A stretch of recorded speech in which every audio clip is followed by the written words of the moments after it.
Masing-masing keyakinan. Berdoa mulai. Selesai. Jadi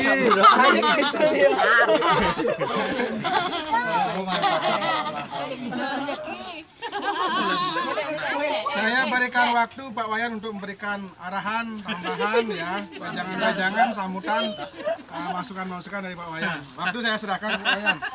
Tinggal gantian. Oke. Momennya sudah diceritakan seperti itu. Terima kasih ya Pak Tut. Terima kasih kawan-kawan. Terima kasih Antariksa ya. Hidup Antariksa. Oke ya. Pertama saya sampaikan terima kasih yang sebesar-besarnya sama teman-teman, Bapak, Ibu, adik-adik ya. Yang sudah memberikan kesempatan waktu untuk bisa bergabung dengan kita di Antariksa ya. Jadi saya sedikit mungkin ingin menyampaikan tentang latar belakang ya, latar belakang Antariksa. Tapi sebelum saya menyampaikan latar belakang Antariksa, saya ingin menyampaikan sedikit tentang latar belakang saya ya. Nah, latar belakang saya karena jangan teman-teman yang bergabung dengan saya itu, dengan kita di sini adalah bisa mengetahui dan memahami siapa sih sesungguhnya saya dari awal kan gitu ya. Saya dilahirkan di Singaraja, jadi dalam 7 bersaudara, 6 laki-laki, 1 perempuan. Jadi saya hidup dalam keluarga yang biasa-biasa saja ya.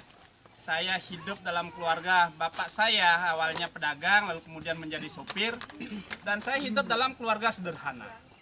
Ya, saya hidup dalam keluarga sederhana, lalu kemudian astungkara bapak saya bisa menyelesaikan seluruh studi anak-anaknya ya sampai di tingkat SMA. Namun ada 2 adik saya yang tidak mau menyelesaikan dan dia adalah terhenti di tingkat SMP. Saya sungguhnya mempunyai cita-cita awalnya adalah ingin menjadi tentara. Ya, awalnya. Jadi awalnya saya ingin menjadi angkatan laut karena saya terinspirasi oleh Jadi saya sering melihat TV, lalu kemudian saya sering kebetulan saya punya sepupu sekolah di Malang. Jadi saya sering terinspirasi dengan cerita-cerita dia. Akan tetapi ketika saya ingin melangkah, saya tamat SMA ingin melangkah ke sana, rupanya saya tidak mampu. Bukan tidak mampu karena skill saya, tetapi saya merasa khawatir terhadap adik-adik saya yang belum bisa menyelesaikan studinya nanti kalau saya masuk ke tingkat itu. Kenapa? Karena pada saat itu masih ada nuansa kita membayar untuk mencari ABRI ya pada saat itu ya. Sehingga saya hentikan langkah itu. Lalu kemudian seperti tadi saya sampaikan bahwa bapak saya seorang sopir dan saya mencoba untuk ikut membawa kendaraan orang tua saya. Saya mulailah hidup di jalan.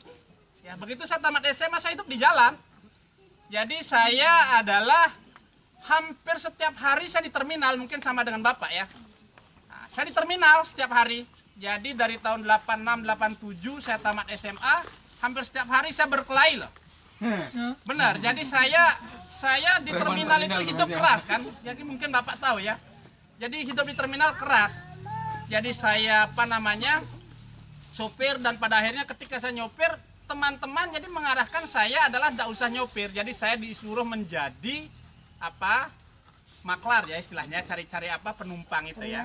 Nah, maklar ya di terminal ya. Jadi saya sama teman-teman itu disuruh jadi Anda tidak usah bawa mobil. Jadi maklar saja. Sehingga saya di sana jadi maklar, mencari-carikan penumpang setiap angkot itu ya. Hidup itu adalah sangat keras bagi saya ya. Kehidupan sangat keras, lalu kemudian saya tertempa di sana. Dan pada akhirnya di tahun 91 saya coba untuk mengadu untung. Saya coba ke Denpasar untuk mencari pekerjaan di Denpasar. Ya. Saya sampai di Denpasar, sesungguhnya saya sudah berapa tahun nyopir di Singaraja. Hampir 5-6 tahun ya. Pekerjaan itu bagi saya masuk ke Denpasar itu sudah tidak ingin sebenarnya menjadi sopir lagi. Berkeinginan saya adalah merubah nasib saya bekerja di pariwisata. Ingin menjadi setidaknya jadi guide, bisa berkomunikasi dengan orang asing. Akan tetapi hal itu juga tidak bisa saya dapatkan. Pada akhirnya karena skill saya adalah seorang sopir, saya sampai Denpasar, ada kesempatan penyopir saja. Padahal saya berkeinginan untuk menjadi karyawan di sebuah restoran. Tujuan saya apa? Bisa berkomunikasi dengan orang asing. Itu tujuan saya. Sampai di Denpasar, lalu kemudian saya tidak bisa lagi mendapat pekerjaan di pariwisata, lagi nyopir, tapi kebetulan nyopirnya di pariwisata. Tetapi kesempatan saya berkomunikasi dengan tamu juga adalah kecil. Ya. Lalu kemudian saya nyopir di Denpasar barangkali sekitar 2 tahun. Adalah kesempatan Bapak Ibu, adik-adik ya. Jadi saya untuk mencoba menjadi instruktur rafting yang seperti tadi kita ikut itu ya. Nah, ya. Jadi saya mencoba untuk menjadi instruktur rafting dan saya sampaikan kepada bos saya mau ikut gabung di sana. Bos saya mengatakan bahwa apakah Anda mampu? Anda bisa. Saya coba bahwa saya yakinkan diri, saya yakinkan bos saya bahwa saya bisa ya. Pada akhirnya saya mencoba mencoba untuk bekerja di sana, dan di sanalah saya lebih ditempa lagi ya. Saya bekerja di instruktur rafting, kemudian saya setelah selesai di training dianggap oleh atasan saya, bos saya punya potensi. Tetapi kalau saya biasa-biasa saja ya, saya dianggap punya potensi. Nah itulah kenapa saya ceritakan ini, karena saya ingin bekerja dalam sebuah perusahaan itu adalah kita perlu sebuah meniti karir gitulah ya. Jadi saya coba ditempa di sana, lalu kemudian saya dianggap oleh bos saya punya potensi, lalu kemudian begitu saya selesai training, saya disuruh sekolah. Di sanalah saya disuruh untuk training jadi manajemen skill ya. Saya disekolahkan di Jakarta 3 bulan dan dikasih gaji biasa, dikasih hotel, penginapan di sana ya, transportasi. Dan di sana saya bersekolah di Jakarta di Jakarta Pusat 3 bulan di manajemen skill. Lalu kemudian selesai saya di sana, saya diberikan kepercayaan tidak lagi menjadi instruktur, tapi saya menjadi saat itu head operation namanya ya. Jadi untuk Untuk mengkoordinir teman-teman instruktur tadi itu. Ya saya mengkoordinir itu, dan mengkoordinir pada saat itu ada istilah porter ya. Ada istilah porter itu adalah tukang gendong perahu itu. Nah, ya. Lalu kemudian saya coba di sana, jadi berikan apa yang bisa saya punyai, saya berikan ya di perusahaan. Dan pada akhirnya dari head operation saya meningkat menjadi supervisor, dari supervisor saya meningkat menjadi operation manager ya. Dan terakhir di operation manager saya berhenti. Ya. Jadi di operation manager saya sempat di operation manager di rafting yang saya membawahi sekitar kurang lebih 150 orang. Ya, lalu kemudian saya GM saya tidak ada di kantor, lalu kemudian saya ketika dia tidak di kantor saya disuruh jadi GM ya. Dan saya sering pada saat itu adalah kebetulan perusahaan saya membuat perusahaan di Citarik, Sukabumi.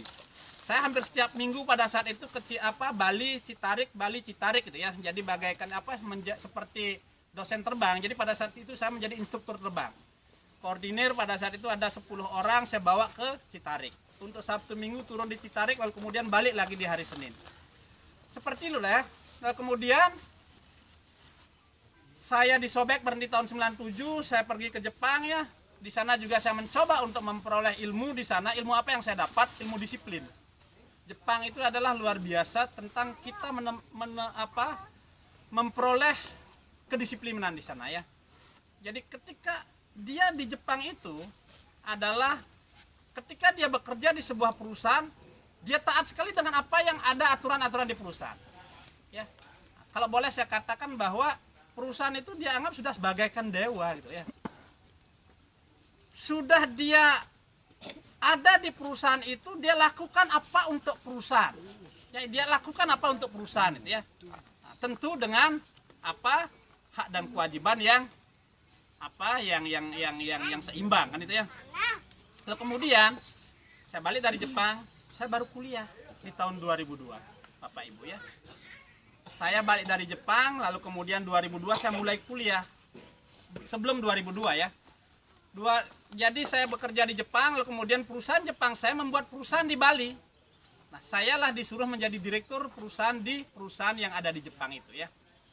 Ketika saya bekerja di perusahaan itu, hubungan saya dengan bos saya atau pemilik perusahaan adalah sangat-sangat baik ya. Saya diberikan kepercayaan luar biasa.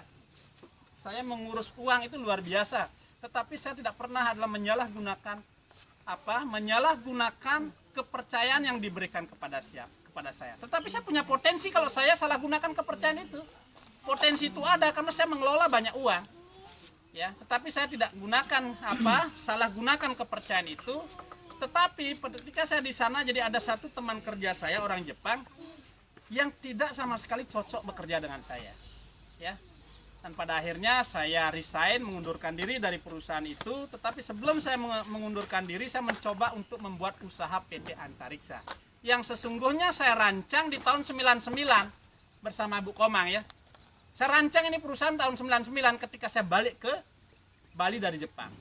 Tetapi saya buat pada saat itu berupa CV Antariksa, tetapi saya hanya merancang. Jadi untuk ketika saya berhenti di perusahaan ini, saya ada tempat nanti.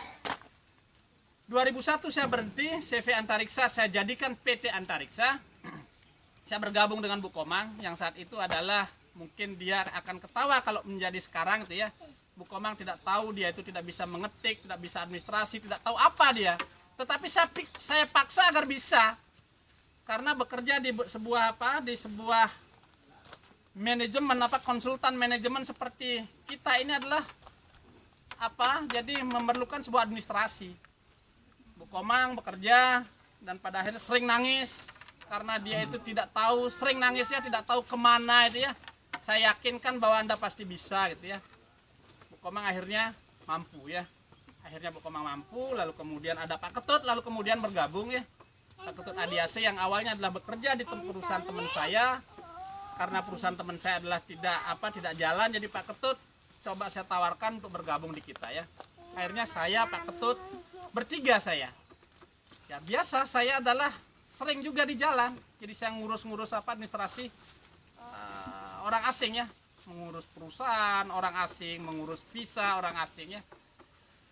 Lalu kemudian di tahun 2002 saya mulai kuliah.